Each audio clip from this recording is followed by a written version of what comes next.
Good afternoon, everyone. Thank you so much for joining today's webinar. I'm really looking forward to this one. I think it's definitely been something that's been requested a little bit from the community and people really looking to understand Microsoft Partner Center. The Q&A is open, so if you do have any questions throughout the webinar, we want this to be sort of semi-interactive. So if you do have any questions, feel free to ask them in the Q&A. I'll pick them up, Matt can answer them, or Matt can pick them up and I can answer them, and we can take it from there. Move my slide. All right, today we are joined by Matt Bristow from CSP Edge. So thank you, Matt, so much for joining us. Thanks, Kayla.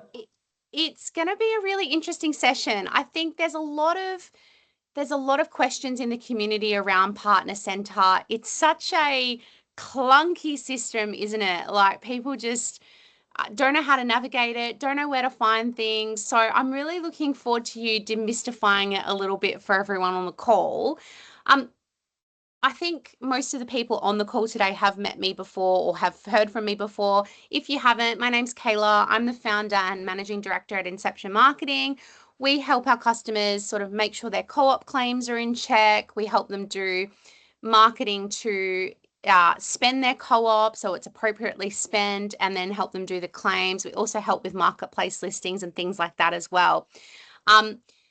But we've brought Matt into the fold, I suppose, to help run a webinar because he's really the technical expert when it comes to Partner Center. So Matt, do you want to give us a bit of a background of how you got into Partner Center, why it really lights your fire when people could really just throw it in the bin? Yeah, absolutely. Look, it's one of those weird obsessions that I just love, I guess, being in there. And then you're right, it is the worst platform, run Yeah. on probably the dodgiest of Azure servers, hidden maybe in like the Strait of Hormuz or something like that, because it feels so laggy. Yet it's just so critical to, I guess, the success Yeah. of rebates and co-op, and I guess you're standing with Microsoft.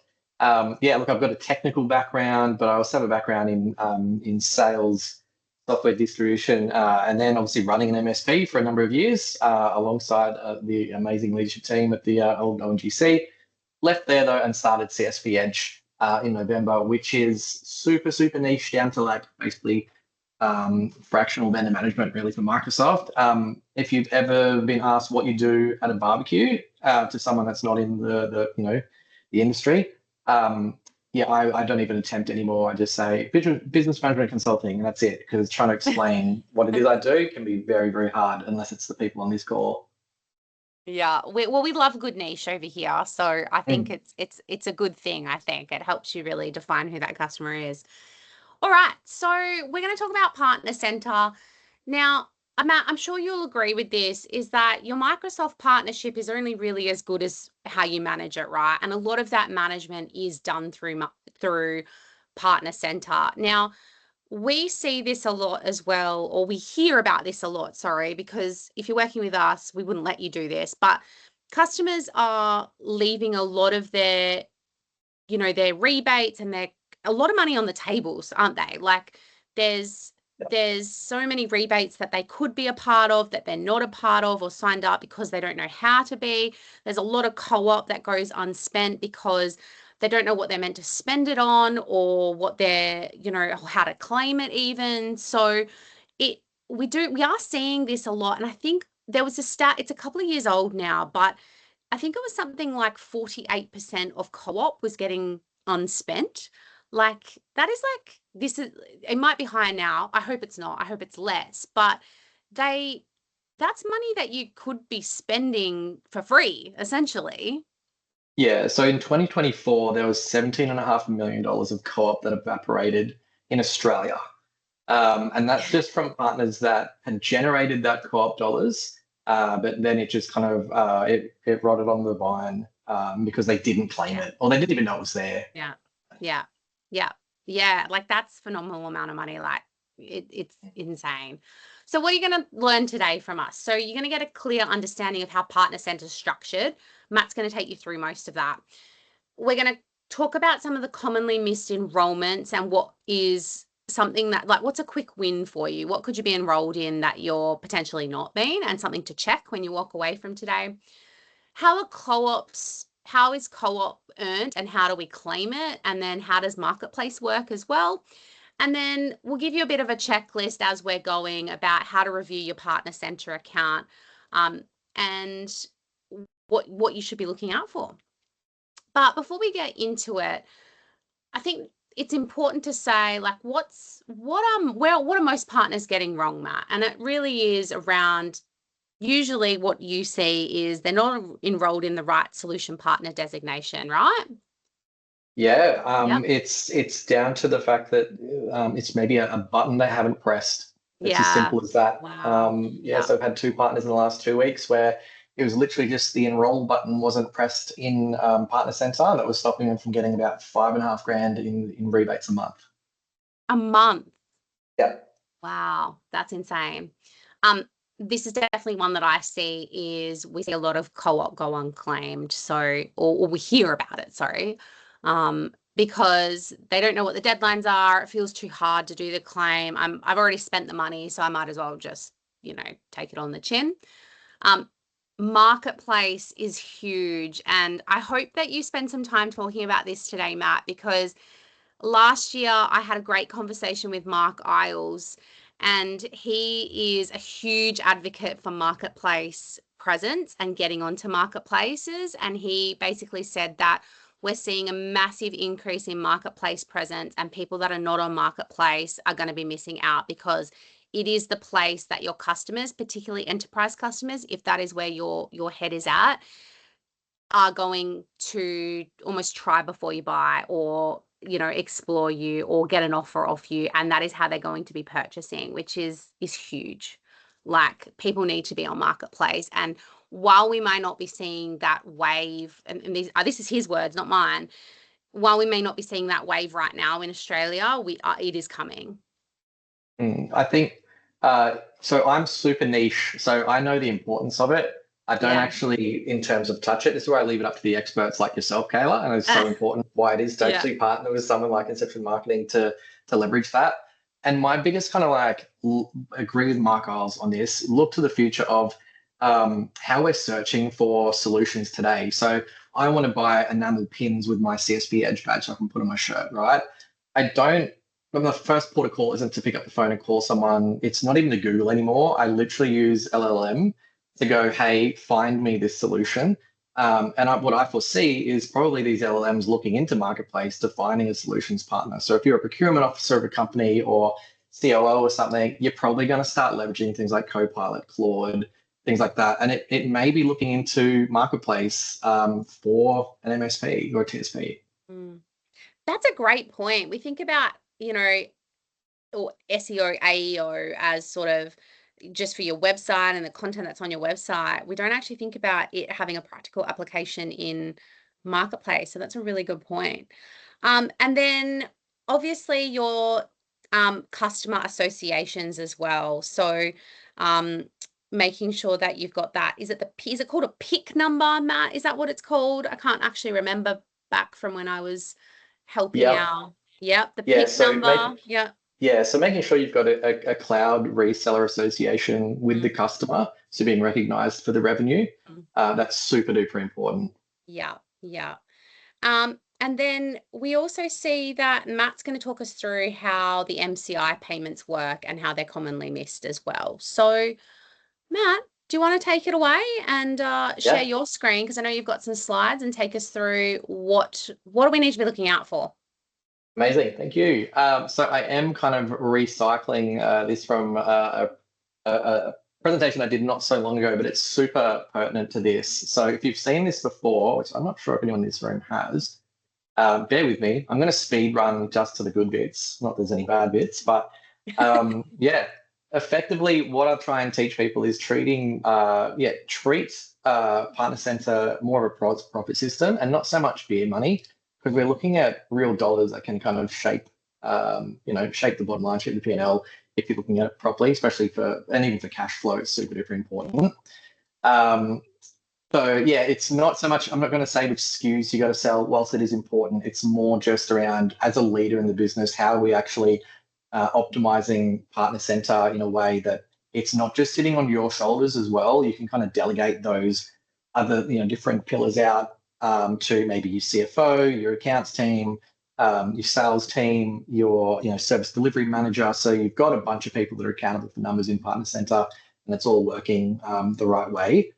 So I guess what I ask all the time is who here reviews their Microsoft scorecard monthly? And by scorecard, I mean your solutions partner designations, which is super duper important. The reason why I say that is because one of the three main, not three, but more, one of the main areas of eligibility for rebates is to have at least 25 points towards a solutions partner designation or SPD in modern work and security, Azure or BizApps. And there's the three different revenue streams there, right? So your BizApps are your Power Platform, your Dynamics, Azure, so any of your storage, your compute, that kind of revenue. So you need an Azure SPD, 25 points in that. M365 and all those SKUs. You need the security or modern work SMB at least 25 points there. It used to be that you needed to hold the actual designation, which means having 70 out of 100 points, which can be a bit tricky if you're not sure. But Microsoft actually lowered the barrier for that last October to 25 points instead of the 70. And we saw a lot of partners just have rebates start to just happen around about October, November, January, big spikes for no reason. They just thought it was just raining money for them, which is pretty cool. But it's about how do you actually kind of secure that as well. Which one, who knows which revenue is eligible, and that goes back to those SPDs. If you're selling, 40 grand worth of Azure each month, reselling that, you could be missing out on, a couple of $1,000 worth of rebates there. And if you're not tracking that, how would you know? So it's good to kind of to check that. And then who models incentives impact on forecasting. So, I know a lot of businesses that would look at that, 4.5, 5.5 grand in just the rebate payments per month. And they would see that as cash flow, right? And they want to pay the bills and they rely on that. So if that got turned off for whatever reason, which we did see in November, December last year, because there was a change in how Microsoft were calculating it, which means you didn't get your incentives in those months. You got a double whammy in January. Those businesses were kind of like left going, where's the money? It was really troubling. It's disruptive to your cash flow for sure. Absolutely. So again, I see what most MSPs do. They just chase the revenue part. They celebrate the designations. They don't know why they get them. They just wake up one morning and they're like, hey, guess what? You've got it. They treat the incentives as bonus income or beer money. What they don't manage, again, it's those eligibility thresholds. So some other eligibility thresholds, everyone in this room will probably have this, where you need to sell at least 25 grand USD a year in Microsoft SKUs to be eligible, tick. You need to make sure that you've got your business legal profile verified in Partner Center, tick. There's a few more things that's coming they're going to enforce too, like your security score. Who here has looked in Microsoft Partner Center and seen their security score and in the security workspace? You need to have at least 66% out of 100% score there to maintain your CSP reseller membership. Haven't seen Microsoft pull anyone up on that yet, but I know that's coming. And obviously the 25 points in the SPD tracks. What they don't manage as well is accountability ownership. Usually it just falls on the head of usually COO, CEO, someone like that. From my own experience at ONGC, it was just me. And it made things very interesting for if I took the eye off the ball for like 3 months, for example, and we lost a designation or something like that, because things get busy, right? There's fires that come up. There's a lot of the time you're probably putting fires out for your large clients, or you've got staffing issues or something you're trying to resolve, and you see, a couple of grand in rebates per month doesn't become that important, but it does in the long run. Yeah, definitely. So the 3 layers of the profitability there, or 3 layers of your rebates, you've got your revenue. So you've got to start actually selling some stuff. I'm trying to think how I can chop and change between how that works. So your MCI enrollment, that's important. So in Partner Center, if you are eligible, like I said before, those things with Microsoft, and you can enroll into the MCI program, which means that for a bunch of those SKUs, most of them, for modern work, Azure, the BizApp stuff, for every dollar, you'll get a rebate, and monthly, you'll get 60% of that rebate as cash back to you as a check. And 40% of that actually gets put in a kitty called co-op, and that gets accumulated in H1 and H2 of the year. So that'll be from January to June, you'll accumulate it. And then you get to spend it in H2, so from July to December. And you'll also be earning in July to December, and you can spend that in the following year, January to June.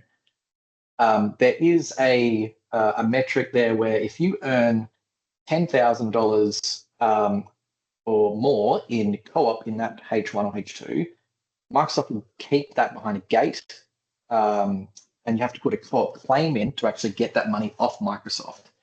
And those co-op claims have to be activity where it drives demand, interest, skilling in Microsoft products and services.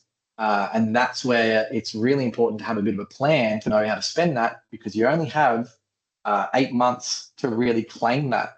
So if you don't actually claim that up, in H2, whatever you earn in H1, it disappears completely. So you've got till about 15th of February to claim that stuff. And again, you've got until August to claim H2 of the previous year. So there's a bit of time, but there's not a lot. I often see those crazy last minute dashes of like, oh my God, I've got 25 grand in co-op I need to claim. I've got a week to do it in. What do I do? You don't ever want to be in that situation. Look, there's, it's very possibly going to lose a lot of that cash. So again, I always refer to my partners, speak to someone, if you don't have a plan for marketing, speak to someone like Kayla. They're going to actually help you kind of capitalize on that co-op funds. Not only that, Microsoft actually want to see evidence of what you're doing when you spend that money. That's super important. So if you go out and buy like 20 grand worth of, Dom Perignon, you're probably not going to get a successful co-op claim out of Microsoft. If you go and claim, say, like a use case that you built for your website, or a webinar series that you put together that has like slides and, like this today, right? You can actually show Microsoft a couple of the slides, the people that attend, the hours that you put into it, and they go, yeah, that's great. You've created demand. You've created interest and intent around Microsoft products and services. Here you go. Here's your 20 grand that we're holding back. You can have that. Yeah. I think that's the thing as well, is that that's a great point with co-op claims, and it's really around, you have to show that evidence, right? And you have to, depending on the approver who's got your claim, they're going to want to see a lot of evidence. Like, I honestly think sometimes it really does depend on who's looking at the claim, because like some let it go through straight away, and some want every little piece of evidence that they can get to prove the claim. So you have to have, at a bare minimum, whatever you're doing, you have to have the Microsoft logo on there somewhere. Absolutely. Or just reference some products, Microsoft logo, reference some products of some SKUs. Yeah. So I've worked with partners where they might say, hey, look, there's some Essential 8 stuff we want to do, and it's a workshop around a webinar around Essential 8. Can we claim that with co-op? And my advice there is, like, as long as you got mentioning of like some sort of managed security stuff from Microsoft in that presentation, could be a slide, could be 2 slides or whatever, you're generally going to have a better chance of having that co-op approved for that. Yeah. 1,000%. Again, I'm not an expert there. That's where Kayla and her team, you'd want to actually put together a strategy and a plan, that's in place, so that when it does come time to claim that co-op, there's no resistance, because like Kayla said, you are going to go back and forth with their validation team. It is not a fun process. And if it's your first time, or even if it's, you have to do it once every 6 months, it's arduous. And you just want your cash. So leave it up to Kayla. Yeah. Cool. So that's the co-op stuff. You earn that, and that obviously with the 60% rebate, the 40% co-op, that makes up 100% of what you'd be earning in rebate dollars per month. So 1, you need revenue.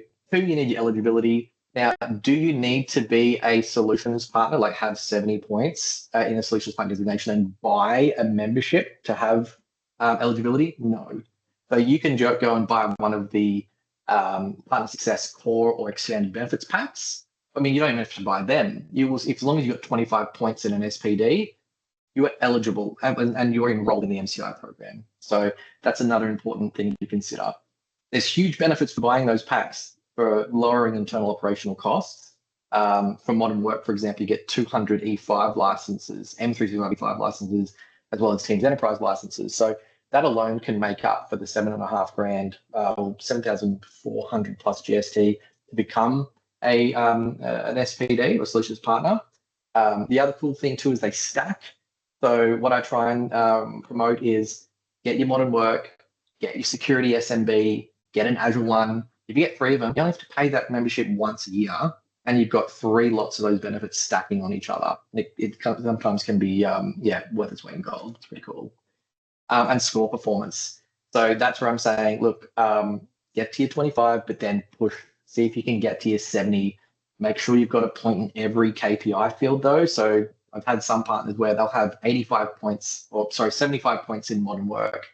But because they don't have that advanced certification, which is the easiest one to get, by the way, they're not eligible. So that's what's holding them back. And they don't know that until someone comes along and points that out as well. They're just banging their head against the wall going, why haven't I got modern work SMB as a badge? I've got more than 70 points. Why haven't you give it to me? It's those little tiny, bits and pieces to unlock that as well.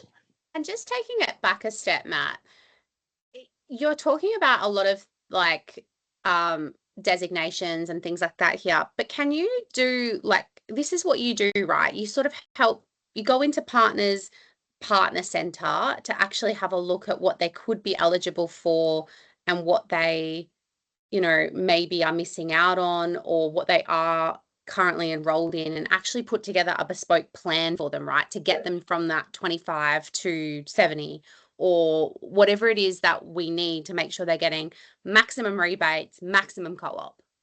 Yeah, 100%, 100% that. So with Engaging CSP Edge is always that initial workshop. And what that does, it gives someone a plan. It gives you a 30, 60, 90 to go like, all right, well, this is where we sit today.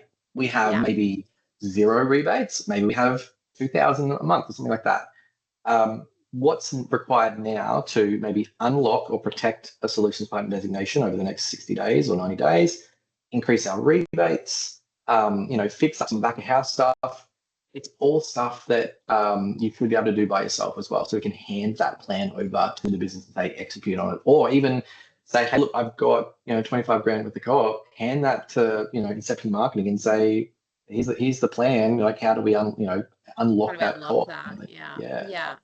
And because I think a lot of partners maybe on this call would be like, I don't actually know what I'm meant to do to get the maximum number of, to get from 25 to 70, or I don't even know that that's something I could do. So I think there's definitely almost 2 camps of people that are onto it and people that maybe don't actually know what they're meant to do and haven't logged into Partner Center for 6 months.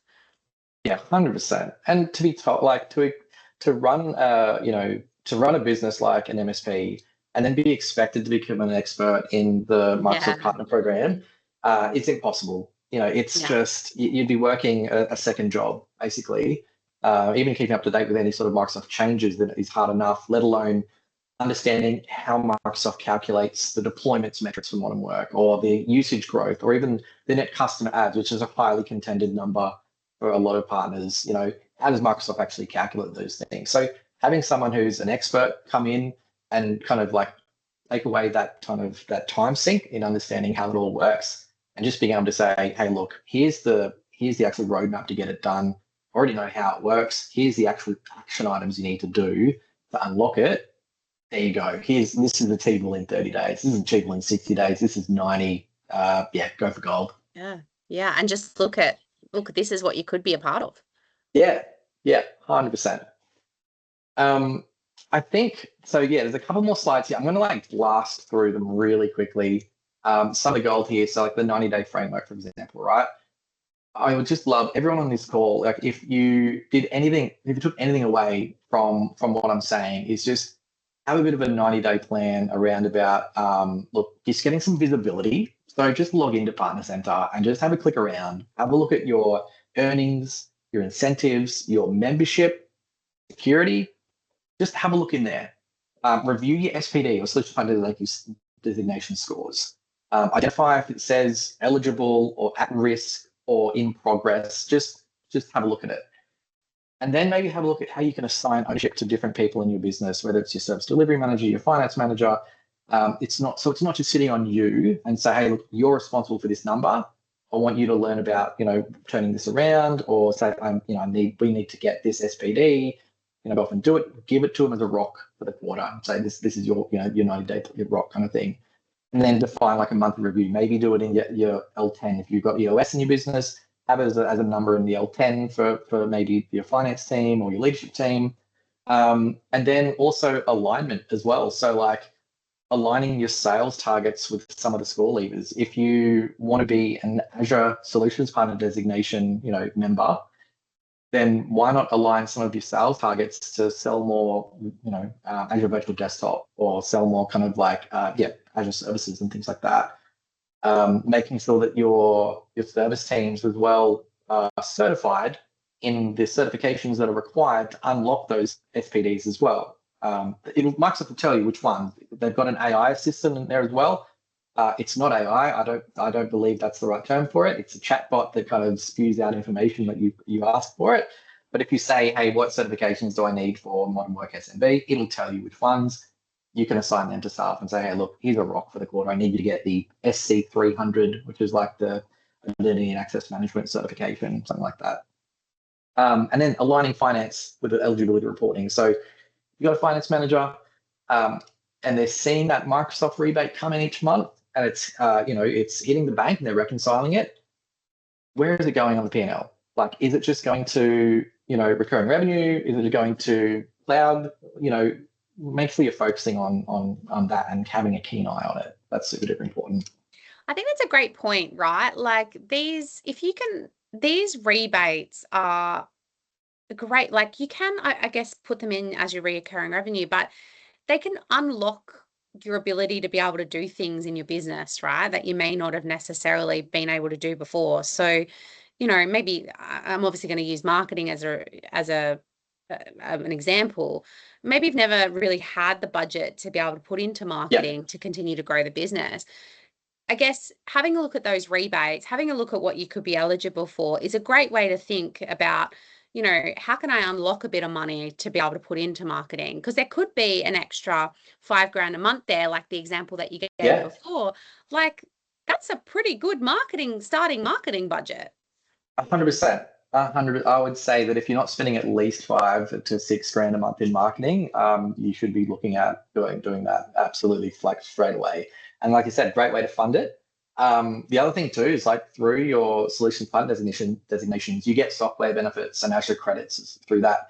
So I remember I used to have a team of techs that would say, hey, look, we just want a sandpit to play in Azure, to test stuff. When customers say, can we do this? I don't just want to say, yeah, I think we can build a proof of concept and say, I know we can.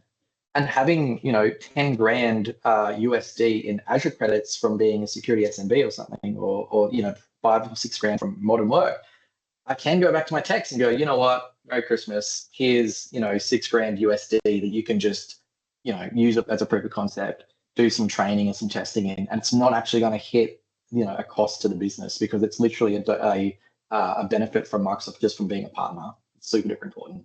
Yeah, so just by sort of having a look in there, you could potentially unlock some extra dollars.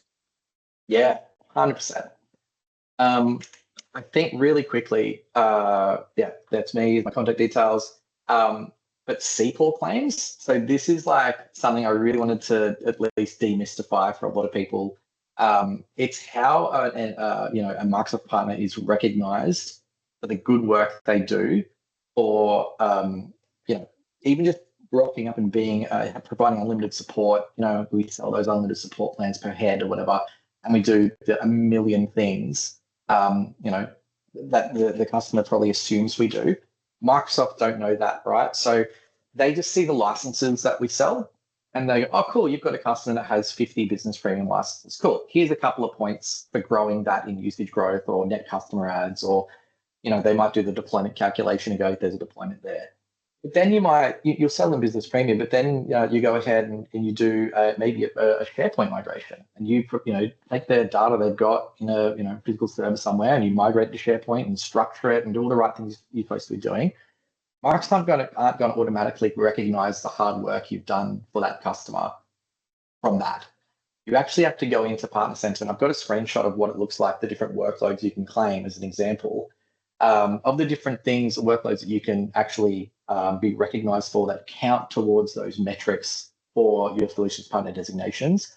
And they also count towards specializations, which are like, if SPDs are your badges, specializations are your trophies. They're the big ones where Microsoft will then start giving you ESIF or end customer investment funds to do things because you're specialized in a particular workload or niche. So if you're not doing CPOR claims in your business, or it's like if you onboard a new customer for modern workforce security, and part of that onboarding project isn't doing a CPOR claim or claiming partner record for the workloads that you were just doing by onboarding that customer. So you look at List, Exchange Online, Intune. Obviously, you're all doing Intune policies to managing endpoints. Defender for endpoint, 365 apps. So the very fact that they've got Outlook on their desktop, Excel, PowerPoint.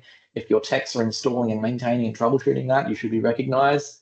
The Defender for cloud apps, Identity, Office 365, Entropy One, SharePoint, Teams. Like I said, Microsoft just don't automatically think you're doing all this amazing stuff. You need to tell them, and it's through CPOR claims. You're not going to get any extra rebates for this, right? Just because you do a CPOR claim for modern work security doesn't mean you're going to get any extra dollars. What it does bolster, though, is your credibility or your points, for your solutions partner designation specializations. So it's important to kind of identify why you're doing CPOR and why it's important. There is CPOR claims where you do get incentives with Azure, and that's something too that I would really love everyone to have a look into. It's called Azure Accelerate. If you were with a disty, particularly one that's worth their salt, they're probably telling you about this every single month. If you've got an Azure opportunity, come to me and come to them and tell them about it, so you can put an Azure Accelerate claim in. You can use those funds. Obviously, it's just cash straight back, right, to proof of concept as a pre or post sales incentives. And look, if you're looking for a way to fund a marketing strategy to sell more Azure Virtual Desktop, something like that, use those funds to get Kayla in there and actually do demand gen for what you're doing.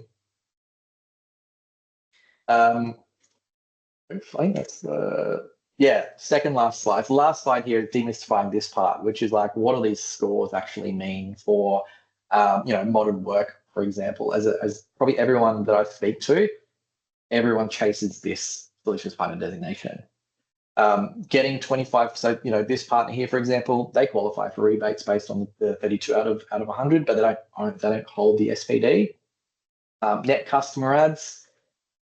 Again, if I had a magic wand or a chance to change this with Microsoft, I would. But effectively, what that means for modern work SMB is a customer of 11 to 300 seats that is new to you as a business. So they could be on 365 Microsoft already. So if you onboard a customer that's 11 to 300 seats that weren't with you for the previous 12 months, that is a net new customer. If you've got a customer that was 9 users and you've had them for 5 years and they employ a couple more staff and they turn into 11 overnight, bam, they're a net customer add in Microsoft eyes for you as well. Goes the other way. So when a customer offboards, again, the Microsoft look at it as a rolling 12-month window. So they're looking at April soon when the data refresh, and we're looking at right now, the data refresh is going to happen towards the 20th of May. Any customers that are showing up or not showing up in April 2026 that were or weren't there in 2025, the math's math, and you get with a net customer. So if you've had 6 that have joined, but 5 that aren't there anymore, you've got a net customer add score of 1. So you can see how that kind of works. It can be, so if you offboard a bunch of customers that aren't a good fit, for example, maybe 11 seaters, 15 seaters, you may even end up with a negative score, and that's where some customers get, some partners get a bit caught out there. Skilling, that's easy. You just need 2 staff that are linked to your Microsoft Partner Center with Microsoft Learn that have the fundamentals. So it'll be the MS 900 exam. If your staff can't pass that, I'll be asking why they are your staff. It's a very simple exam they should know. The advanced certification, there's 2 you can do.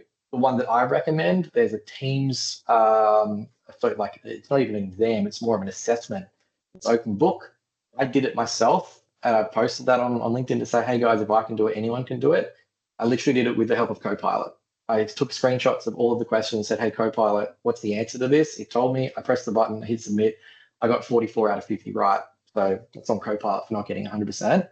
But yeah, that's an easy win for 15 points, and you have to have a point in that field to get modern work as well.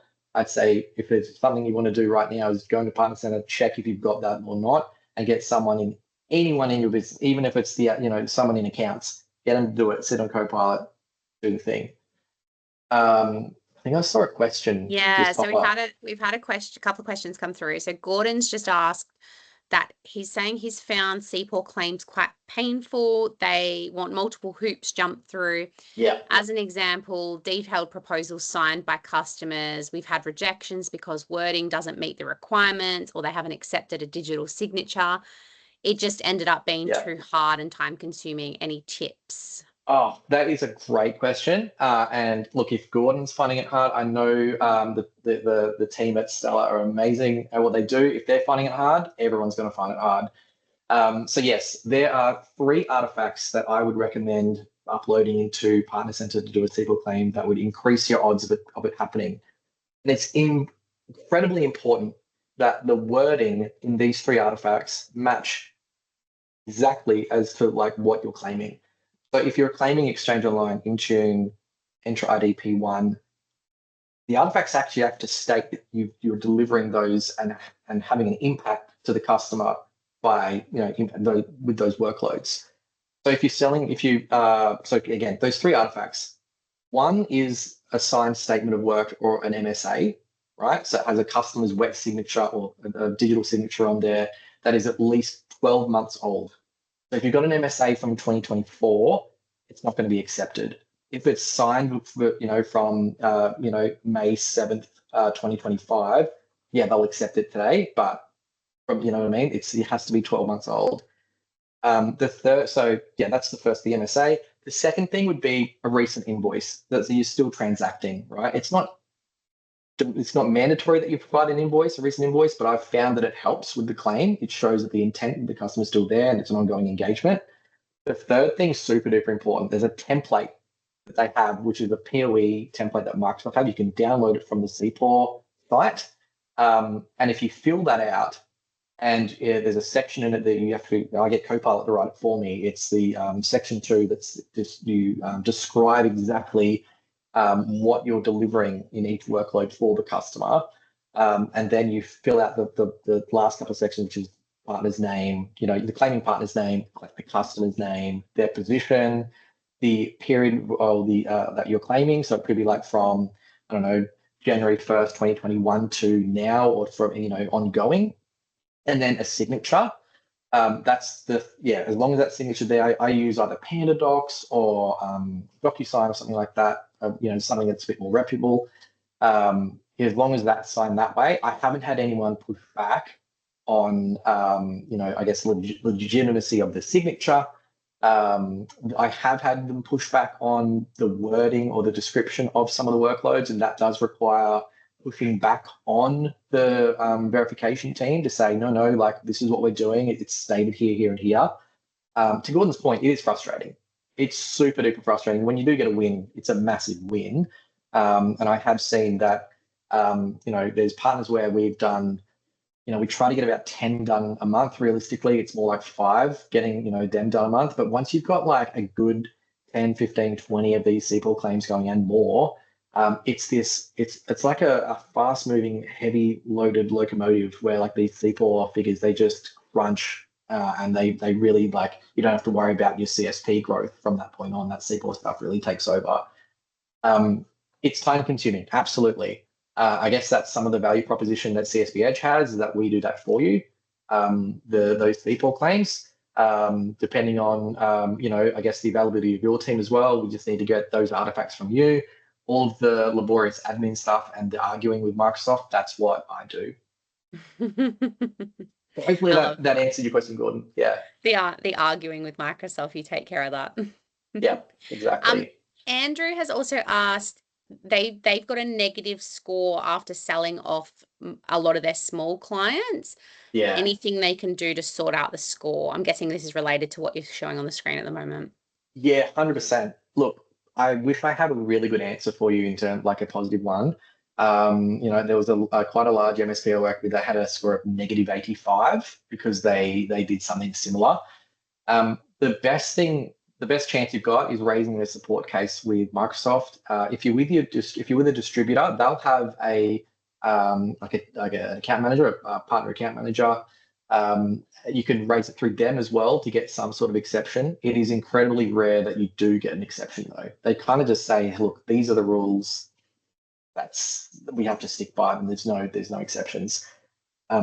Sometimes exception happens. So like I wish I could say there's like a golden ticket to say we're going to turn that around. All I can think of really is just try and combat it with CPOR claims. Or even that's probably my best answer. You're winning with security, so it's all good. Yeah, okay, that's great. So yeah, it's such modern work. The upside there is it's a 12-month rolling window. So if you sold all those customers off in say June last year, July is going to be a good month because a lot of that kind of number is going to roll off for you, and you can expect that to turn around. Amazing. Just quickly, I don't know how we are for time. We have still got a couple of minutes left. Cool. So keep going. Awesome. Gordon, good point. So if you do have one of those customers that is sitting on like 250 seats or 300 seats, and then they roll over to say 350, they will move to enterprise and they'll be a negative on your SMB. So unless you're kind of aiming for the enterprise track, sometimes that can be a bit of a gotcha. So just be mindful of that when those movements do happen. It is a bit of a kick in the teeth, but you just got to plan for it. It's making it. Yeah, it's a thought that would make it worse. Absolutely. Just really quickly, so you can see down there on the kind of customer success, you've got CSP deployments and CPOR deployments, right? So I have had it where you've got the CSP deployments for customers and the CPOR deployments. So either CSP deployments has been a negative number, the CPOR has been a positive, or there's been a mixture of the two, and they add on top of each other. So they don't just take one score, they take the positive from both and they combine them together. A successful deployment is a customer that in the last 12 months has out of their paid active users, so again, out of 11 of them, 40% of them have been actively using all of the workloads or a majority of the workloads there. It's still a mystery how Microsoft can calculate that behind the scenes. And I have an open case with Microsoft that I talk to quite often about how it is they're calculating that. And I get a different answer every time. So I can totally understand why it's a bit stressful. Where I have seen positive impact for deployments, I've told partners, hey, look, we need a push to get this done. How about you just kind of get your end customers and say, hey, look, we're going to do a Teams campaign. We're going to try and do a Teams enablement for your staff, creating meetings, maybe OneDrive sync. We're going to deploy that and put an Intune policy that it syncs all of the documents and downloads and stuff with OneDrive. That really gets the ticker going for workloads for your customers. And we've seen a positive impact for those figures by doing activities like that. And then growth as well. So again, that's pretty self-explanatory with CSP growth. Sell more licenses than you did in the last 12 months. For those customers, you see it go up. And for CPOR, again, it's have more workloads than the watermark for what those workloads were like with that customer in the last 12 months. So again, that's why it's so important to do the CPOR claims, so you get another ticket to the dance, so to speak, on that one. But there are activities you can do as an MSP that can drive that number upwards as well, which kind of align with what you're doing anyway with your customers. It's just about a matter of being proactive and disciplined with it. I feel like I've talked way too much as well, by the way. So if there's more questions, I can hand over to you, Kayla. More than happy to. Okay, no worries. Was there another slide though that you wanted to show, or was that all you had for the partner center stuff? That was all I had. So I'll just put my head up on the screen again. I've kept the same haircut, so that's good. I think it's the same shirt as well. So that's good. Consistency. Yeah. All right. Cool. So I suppose we do want to touch on something in a minute, just in regards to, we realized that today was Partner Center 101, but it is really hard to show like a live partner center and actually navigate you through, like, say, a CPOR claim or a co-op claim or something like that, because really everyone's got different data and we can't really show that data. So I might jump ahead and just start with this, and then I'll move back to the other one. We have put our heads together and we actually want to do a live seminar with our audience to basically, like, we're talking half a day of people sitting down with their partner center open. Matt is going to take you through how to do a CPOR claim, how to check your designations, how to check your enrollments in incentives, how to check how much you're getting from co-op and your rebates, and actually do it bespoke. You are going to be sitting next to each other in this seminar, but basically we're going to show you how to do it. We're going to come around and help you one by one if you need help. And then I'm going to talk about how to do a co-op claim, what a good co-op claim is going to look like, your marketplace listing, how to do a marketplace listing, what you need for that. And we're actually going to do it live on the day. So you're going to be sitting there actually doing it. So it's a bit of a workshop, bit of a seminar, bit of a interactive activity. So if that's something that you think you might be interested in, then I'd encourage you to have a look at the QR code, scan the QR code, register your interest. We're only going to do it if we get enough people interested in doing it. So we think it's a great idea, but it was our idea. So we would love to sort of hear what you guys think. If it's something that you would be interested in doing and taking part in, then yeah, scan the QR code, let us know that it is something you're interested in. Shoot us an email, or, you know, tell your friends if they're going to be interested, because I think it would be cool. And we are happy to run it in every capital city pretty much. So we've just got to get enough people in the room in each capital city to make it viable. So let us know if you're interested in doing something like that. But just to explain the difference, obviously, I think it's pretty clear by this point, like, you know, I think one thing that Matt and I sort of spoke about when we initially were doing the planning for this is, he gets a lot of questions about, you know, oh, well, can you do my co-op claim for me? Can you run my, you know, what's going to give me a good co-op claim? And he can't answer that question. And I can't answer the CPOR question and doing CPOR claims and things like that. So we are two halves of the same problem, or the same solution, I should have said.